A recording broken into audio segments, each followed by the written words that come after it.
અથ શ્રી તુલસીપત્રમ ચેનલમાં હું અપર્ણા આપ સૌનું સ્વાગત કરું છું. આજે સંસાર સાગરમાં દીવાદાંડી બનેલી વિરલ વિભૂતિનું જીવન દર્શન અને પ્રેરણાનું ભાથું લઈને આવી છું. એ વિરલ વિભૂતિ એટલે ઈસવીસન 1924 10 જાન્યુઆરીના દિવસે જન્મેલા અને અત્યારે 102 વર્ષની જૈફવય હાલ અમદાવાદ સ્થિત એવા રેણુકાબેન નવીનભાઈ ધોળકિયા. તો આવો રેણુકાબેનની શતાબ્દી વર્ષની ઉજવણીમાં કંઈક ડોકું કરીને આગળ ચાલીએ.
મંગળદિન રચયિતા માં જેમનું સ્વરાંકન અને રચના બંને માયા કરી છે.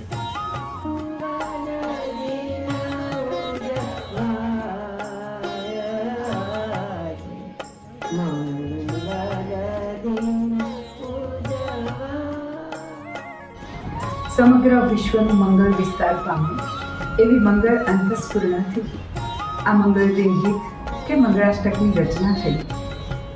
નિરંતર સૌનું મંગળ થાય એવી ભાવનાથી પોતાના જીવનની પ્રત્યેક પળને મંગળમય બનાવી અને એટલે જ 102 વર્ષની આ જૈફ વય પણ અણનમ અને અડીખમ જે જીવન યાત્રા છે એનું રહસ્ય મારી દ્રષ્ટિએ આ ભાવના જ હોઈ શકે. રેણુકા કાકી એ વલ્લભાઈ કુટુંબના સૌથી પ્રથમ 100 વર્ષમાં પ્રવેશ કરનારી વ્યક્તિની જીવન યાત્રા વિશે હું બોલવાનું છું. તો પહેલા તો એ છે કે પ્રવાસમાં જ્યારે ભાવ બળે તો એ યાત્રા બની જાય, ભોજનમાં ભાવ બળે તે પ્રસાદ બની જાય. આજે જન્મદિવસમાં ની પ્રવેશની ઉજવણી છે તો કોઈ કવિએ એવું પણ કહ્યું છે કે ખુદના અસ્તિત્વનો સૌથી પહેલો થતો અહેસાસ એ જ આપણી સાચી જન્મ તારીખ. ત્યારબાદ 13 વર્ષની ઉંમરે એમની સગાઈ, 17 વર્ષની ઉંમરે એમના લગ્ન. આના અમે એવા જૂના ફોટોગ્રાફ્સ જોયા છે કે જેમાં કરાચીમાં હતા ત્યારે એમના શોર્ટ્સ પહેરીને બેડમિન્ટન રમતા હોય. એવા મોડર્ન ફેમિલીમાંથી આવ્યા પછી ખૂબ જ રૂઢિચુસ્ત પણ ખૂબ જ સંસ્કારી ફેમિલી મલભાઈનું, એમાં જ્યારે માએ પ્રવેશ કર્યો ત્યારે એક સાથે કલાપીભાઈ કીધું કે 40-50 માણસની રસોઈ કરવાની, નવેણિયા પહેરીને રસોઈ કરવાની, ચૂલા ફૂંકવાના, આ બધું માએ કર્યું. અને એટલા માટે જ એવું કહેવાય છે ને કે જબ હૌસલા બના દિયા ઊંચી ઉડાન કા, जब हौसला बना दिया ऊंची उड़ान का तो फिजूल है देखना कद आसमां. કેટલાક ગુણો એમના હાઇલાઇટ કરવાનું મન થાય છે કે એમના મોઢે મેં કોઈની નિંદા નથી સાંભળી. અત્યારે આપણે જોઈએ કે કોઈકને આપણે હામાં ટાપસી પુરાવી દઈએ છીએ, કોઈકની નિંદા કરીએ છીએ. અને એટલા માટે કોઈકે કહ્યું છે ને કે બીજાના અવગુણોને તું બેનકાબ ન કર, બીજાના અવગુણોને તું બેનકાબ ન કર, ઈશ્વર બેઠો છે, તું હિસાબ ન કર. તો આવી રીતે કોઈનો હિસાબ એમને કરે જ નથી. બધા સાથે પ્રેમપૂર્વક રહેવાનું, પ્રેમપૂર્વક બધાને પ્રેમ જ આપે છે માત્ર. અને સાથે સાથે પોતાના સદગુણો અને સંસ્કારોનું સિંચન અમારા બધા બાળકોમાં પણ એમને બહુ સારી રીતે કર્યું. ત્યાં કોઈ કહ્યું છે કે રહેના હૈ તો કોઈ કિસી કે દિલ में रहो, रहना है अगर तो किसी के दिल में रहो, वरना गुरूर में तो सब कोई रहता है. આવો એમનો પરગજો સ્વભાવ એમને જો છોકરાઓને આપી છે એમાં સૌથી એમનો મહત્વનો ગુણ એ છે કે એમને બ્રોડ માઇન્ડેડ અથવા કેવી રીતે મુક્ત મને દરેકમાં વિચારવું, બેલેન્સ માઇન્ડથી વિચારવું, આ સદગુણ અમને મા તરફથી જ મળે છે. જીવન યાત્રા દરમિયાન બનેલા ખાટા અને મીઠા પ્રસંગોમાં સ્થિરતા, તટસ્થતા અને કોઈ પણ પ્રસંગે પ્રભુનો પ્રસાદ માણીને દરેક પ્રસંગને ઝીલતા અને સ્વીકારતા એવા પૂજ્ય રેણુકાબેન કુટુંબ સેવા, લોક સેવા, સમાજ સેવા, તેની સાથે સાથે પોતાના આત્માની યાત્રા પ્રભુ તરફ ચલાવવાનું ક્યારેય ભૂલ્યા નથી અને એટલે જ પોતાના જીવનમાં પ્રભુને પ્રથમ સ્થાન આપી શક્યા છે, જે મારા અને આપણા સૌના આદર્શ અને પ્રેરણાને પાત્ર છે. એક જ બધાને રામ નામ લખો, જેટલું વંચાય એટલું હતું.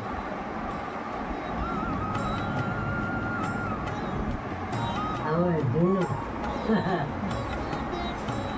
બાપુભાઈ ગાય રાખતા, હજી યાદ આવ્યો. લાગીને ઘઉં પછી ચાપડા ડેલીને રામ નામ લ્યો. રામ નામ મારે જો છોકરીઓ કેટલી લખાય એ તારે જ છે, ગમે એ મુશ્કેલી હોય.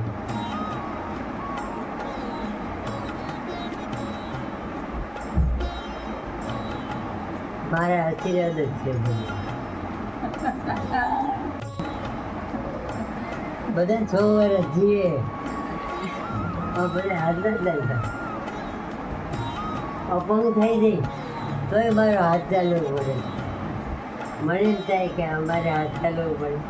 છોકરે લેંગા એમ દુપટ્ટા અને અહીં નવી જે કુટુંબનું હોય તો રાખવું પડે. સર્વત્ર સુખીના સંતુ. સર્વે સંતુ નિરામય. ક્યાં વાત હે.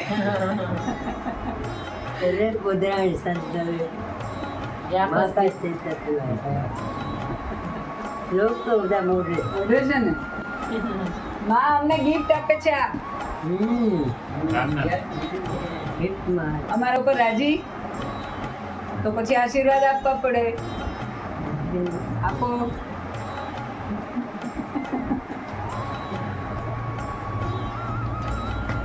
રામ નામ લખજો. આમ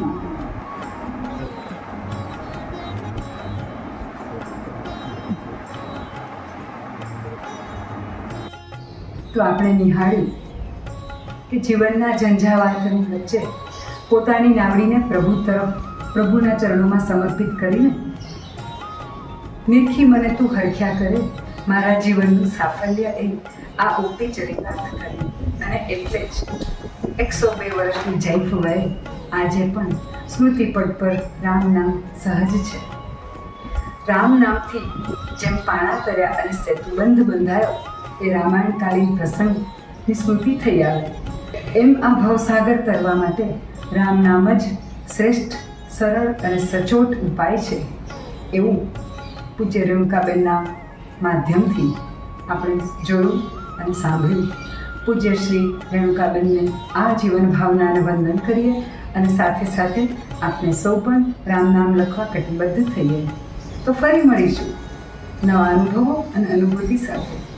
ત્યાં સુધી આપણું અને આપણા પરિવારનું જતન કરવાનું ના ભૂલીએ અને મારી ચેનલને લાઈક, સબસ્ક્રાઈબ કરજો, શેર કરજો એવું હવે કહેવાનું ના હોય.